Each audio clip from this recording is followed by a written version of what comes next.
England have qualified from Group C as group winners. However, it still remains far from convincing. Just one win in the group stage, only 2 goals scored, and even the underlying metrics, when you look a little bit deeper, the XG still doesn't look particularly good. So there's a lot of work for England to do moving forward, and we will cover that a little bit later on in this video. However, first of all, I do quickly want to focus on one positive from the Slovenia game. Of course, there are a lot of negatives which we need to get to as well. But let's start off with the positive. Gareth Southgate did make a good change in this game in terms of tactical approach, and it did improve this England team. What am I talking about? It is, of course, the high press. England were much better from a defensive point of view in this game than what they have been in the opening 2 games of the tournament, because they were much more intense, much more aggressive in the way that they squeezed high up the pitch, using a 4-4-2 shape. Jude Bellingham would come up alongside Harry Kane, Saka's going to go on the fullback, Foden's going to do the same over here, Gallagher is also going to push forward, and Rice is going to do the same, but he's doing a sort of in-between job, in between 2 players, which is a massive improvement on what we saw in the first 2 games. What we saw early on in the group stages was a lot of England players having 3+ players to cover each, and that was a massive problem. Whereas like this, they're covering 1 player each, with Rice arguably covering 2, but he can do that. 2 players is better than 3. So this is a really good pressing structure from England, and it worked really well in this game, because it doesn't allow Slovenia to play out from the back, so they're forced to go long. But because Rice is doing this in-between job, he can squeeze and press the midfielder, but he can also cover the second ball as the ball goes long. So this is really good from Rice, and it was good from Gareth Southgate. It was a good defensive approach to the game. England were much better in this area. We can see that using Once Video Analyzer. Make sure to check it out using the link in the description down below. I highly recommend this analysis software. You can see it here though. England's in the 4-4-2 shape, with Declan Rice clearly a little bit deeper.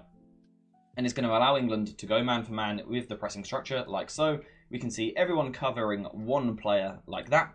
But Declan Rice is kind of in this position where he's covering 2. He's covering the midfielder, but also, as this ball goes long, as it does here, he's covering a player who is just behind me. So again, this is actually really good from England.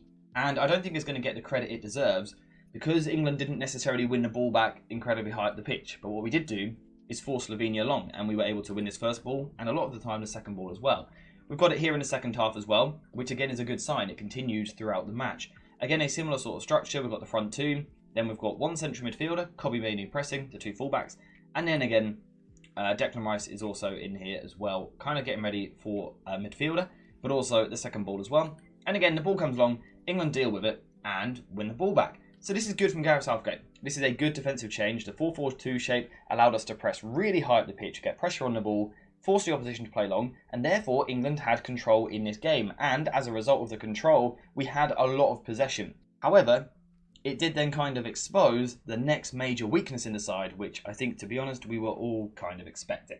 So before we continue into the video, a quick shout out to today's video sponsor, JerseyFifa.com, the home of all of the greatest football kits. Whether that be the new latest releases or the old classic ones like this, Jersey FIFA has something for everyone, and now you can check it out yourself using the link in the description down below. And also make sure to use code JerseyFifa for 10% off when you order. So as I was saying before the ad, the good thing for England was that they were winning the ball back more and therefore having more possession. However, this did go on to expose the next issue, and that is that actually on the ball, England probably aren't as good as what you would want. You see, because England were winning the ball back high, Slovenia were forced to sit quite deep, and they sat very deep in this game. And of course, when you're faced with a situation like this, the question now for England is, can you break the opposition down? Can you create chances in the final third? And as we saw, the answer was largely no. England had a couple of half chances, but in general, didn't really create anything clear cut. So the question is, why is that? It's because the balance of the side overall just isn't quite right, to be honest. I mean, not even quite right. It's horribly wrong. It is horribly, horribly wrong from England. So how are they looking to approach it? England would set up in a 2-3 shape initially in possession with the 2 fullbacks either side of Declan Rice. Absolutely nothing wrong with that. Harry Kane was then a striker up front, of course. Bellingham and Gallagher are in these areas. It's essentially a 2-3-4-1 shape. I absolutely do not mind that. The big problem for me, though, within this structure is the profiles we've got in certain positions, but also there is far too much fluidity. Not something I ever expected to say about a Gareth Southgate side. He's been a bit more fluid with his system. He's let the players have more freedom, and that is going horribly, horribly wrong. There are too many situations where players are essentially dropping onto each other and playing the same position. Or we've got the likes of Phil Foden and Jude Bellingham dropping into left-back roles. Again, I don't mind rotations in a side. I think it's an important thing, but we are doing it far too much. So that is one issue. The other issue is, because we have a lack of a certain profile down the left-hand side, we don't have a left-back who wants to fly forward, but we also don't have a proper winger in Phil Foden on the left. It felt last night against Slovenia that England tried to get a lot of players over onto that side of the pitch to try and make up for it. And we can see that in the average positions. Lots of England players down the left-hand side. The problem is, though, they all want to play in a very similar fashion. So as Trippier comes forward onto the overlap, he's going to get himself into space. But of course, Trippier is right-footed. So he doesn't want to go down the line and swing across him. He wants to come back inside. How about when Jude Bellingham makes the burst forward? Jude Bellingham done a good job of this. He makes that overlapping run. He gets into the final third. He creates the overload. He gets the ball. When he gets into this position, once again, he doesn't really want to go to the byline. He wants to come back onto his right foot. There were times in the second half, particularly when Conor Gallagher came off for Kobbie Mainoo, Declan Rice was given the freedom to get over here as well. But Declan Rice does something similar. He might drive forward into a bit of space, but then once in this space, he wants to turn around and get the ball back onto his right foot. And then we've also got Phil Foden as well. Because he's left-footed, but coming inside, it creates a very difficult angle for him to play the pass. And this made England incredibly frustrating down the left side of the pitch, because we had a lot of players who were all trying to basically do the same thing. There was 4 or 5 players over here at times, again, trying to do the exact same role. And I've got a little 20-second clip here. There is a complete lack of profile which wants to go the other way. So that was one major problem for England. In the second half, or not even in the second half, just as the game went on and progressed, we saw a very different problem quickly emerge. Foden realised this idea of overloading the left wasn't working. So Foden decided more and more to come into these areas in midfield, which is reasonable. It's not particularly surprising that Foden wants to do that. Bellingham done something similar. Bellingham wants to get on the ball in these areas. Again, that's not surprising. He spent so much of the game on the left wing, it's not his position, so he started to come inside more. Declan Rice played his usual role, but now we were left with just Kieran Trippier on the left-hand side, and I don't mean any disrespect to Kieran Trippier, but he's not exactly the player that you want to use against a low block on the left-hand side of the pitch to be your pure creative outlet, because, surprise, he's not great at it. He's not a winger, but he's also not someone who's going to go on his left foot in general and put crosses into the box. And we were left eventually with attacks which were so overloaded in the middle of the pitch and the right-hand side of the pitch. So suddenly, the problem that we had on the left-hand side, we now had it on the right-hand side. This was particularly apparent in the last 10 minutes or so of the game, when a few subs have been made. England lost any sense of balance down the left-hand side. I didn't like it at any time in the game, but particularly over the last 10 minutes, you can see it here.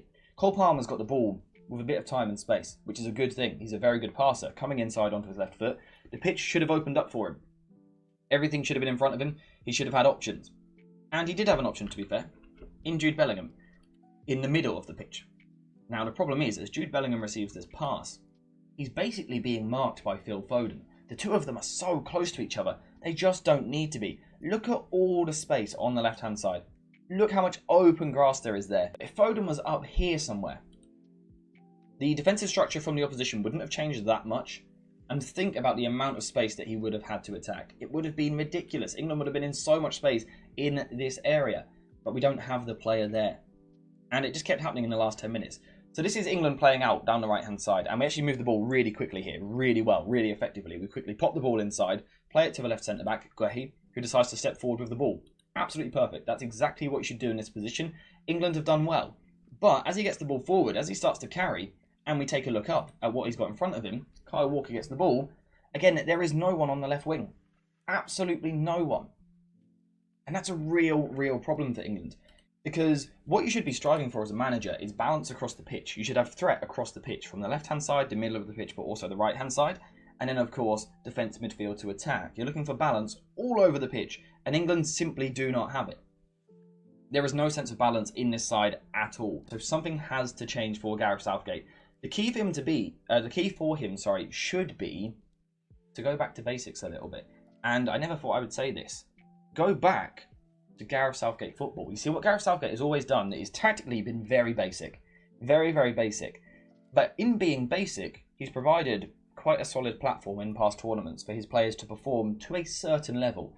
Basic balance has always been provided. And we've completely lost that in this tournament. So I'm almost asking Gareth Southgate to go back to what he normally does at tournaments. And again, that sounds crazy to say. But if you put this side, these players, in a balanced system, with a balanced kind of combination of profiles in the team, we then do have the individual quality to go and perform. but they have to be put in a system to do so. The question is, how do you do that? I think you have to make a couple of changes. I think what England should be looking to do is change the threat down this left side of the pitch. There has to be someone who is happy to go outside and go this way to attack that space that we were just looking at. We need the same down the right-hand side.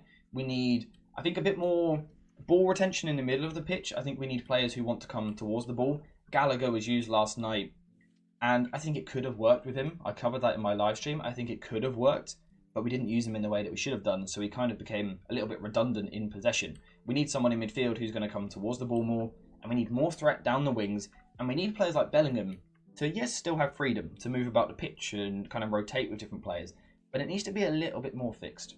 The way that I would go about doing this is with two fairly easy changes. I would bring Kobbie Mainoo or Wharton into midfield. I think I would just about go for Kobbie because of his experience already this season. Sounds crazy because he's such a young player, but his experience of playing in big games this season, I think he is equipped to come in and do that. But then also Gordon on the left-hand side. Now, it's very harsh on Phil Foden. But what Southgate should look to do is not build the best 11, build the best team. And I think to do that, you need a little bit of balance. Because now what we have is threats all over the pitch. Should England choose to build up with a back three or a back two, it doesn't matter. You get a nicer balance across the pitch. You see, what England have tended to do so far in the tournament is build with a back two or a back three, but it's kind of rotated. So at times it'll be like this. Walker will drop deep. And then on another occasion, Walker will go higher, Trippier will drop deeper. And I think that's a good thing for England. I think we should stick with that. But the important thing is to get Rice and Kobbie Mainoo on the ball in the middle of the pitch. Particularly Kobbie Mainoo. Rice is a very good footballer. I love a lot about him. I think he is integral to this England side. If England want to succeed, you have to have Declan Rice. But what he needs alongside him is someone who wants to go and get the ball on a more regular basis. Particularly if we've got runners higher up the pitch, we need Kobbie Mainoo to get on the ball and kind of dictate the tempo. And I think he is absolutely capable of doing that. He completed more passes last night within 20 minutes of coming on than what Conor Gallagher did in the entire first half. That kind of tells you everything about what he is as a profile of a footballer. He wants to come towards the ball, he wants to get the ball, and he wants to link up with people. So that is something that England should strive for. But then, wingers out wide. It's not a particularly complicated theory. It's very, very basic. But out wide, get two players who are quick, who are good dribblers, who want to take the fullbacks on. That's exactly what England need out wide. There will, of course, be cries for Cole Palmer, and I understand it. He done pretty well when he came on. But for me, he is still a player who wants to come towards the ball a bit too much. Let's get Gordon on the left wing, let's get Saka on the right wing, and ask them to, most of the time, hold the width. Again, they can come inside at times, but most of the time, hold the width and look to take players on. That is what England should be striving for. Of course, when the ball is down this side, if Walker wants to come forward on the overlap and Saka wants to move inside, that's fine, we can work with that. It actually gives England a really nice balance, like this. It's actually a really nice balance. This is what England should be striving for. Again, balance. If you look across the zones of the pitch, we are occupying the key areas. This is the sort of thing that Gareth Southgate should be striving for. And it can work down the other side as well. This is where players need to be a little more disciplined with their positioning. You know, Bellingham doesn't have to always go over and get the ball if it's over here. He doesn't always need to do it. At times, hold your position. Sometimes the best thing you can do for your teammates isn't actually to run towards them to give them an option. It's actually to get out of the way and let them have a bit of time on the ball. But again, the actual key thing is tactically getting players in these areas. On the left wing, we need a player. On the right wing, we need a player. We need someone up front and we need players in these zones. And then we need that retention ability a little bit deeper. This is what England should be striving for. Will Gareth Southgate do it? I'm not sure. We're just going to have to wait and see. I don't know what Southgate is going to do. 5 days ago, England had a horrendous defensive setup. In the sense that we physically couldn't press. We were terrible at it. 4 days later, we were a very good pressing side last night. And defensively, I think we put up one of the best performances of the tournament in that game. So if Southgate can make that change to the defence, providing a basic balance in 4 days, he should be able to do something similar with the in-possession side of the game. Now, of course, it's a little bit more difficult in possession because it is harder to find these kind of intricate kind of patterns of play in the final third. It is difficult to produce that. But what Southgate should be able to do is kind of bring a fairly simple, just basic tactical balance to the side. And that is by having width on the left-hand side, width on the right-hand side, players who want to take the fullbacks on, and then players in the middle who can link up, can combine and can create. Of course, still rotating. Of course, it's always going to happen. The important thing is it's being done within a fairly basic balance structure. That is what Southgate needs to do. Bring a balance to this side, put players in their positions, and then let them go cook from there. That should be the aim for Gareth Southgate. That is how we can fix this England attack, or certainly take steps in the right direction. Yeah, I think that's all I've got to say for today. That's the second kind of fixing England video we've had to do this tournament. Hopefully we don't need to do another one, because hopefully now Southgate puts certain things in place, the players start to perform, we start to play much better and produce and execute in the final third, whilst still keeping the defensive solidity, which we did see last night. That's what I'm hoping for. That's what I'm hoping for. I'm sure you guys are hoping for something similar as well. Let me know in the comments how you would go about doing it. How do you improve the attack? Like I said, for me, Anthony Gordon is a must on the left-hand side, and then a more controlling midfielder like Mainu or Wharton in midfield. But let me know what you would do. Would you do it a little bit differently? Let me know what you think. But apart from that, we are finished for today. So thank you guys for watching. I hope you enjoyed it. And as always, I'll see you in the next one.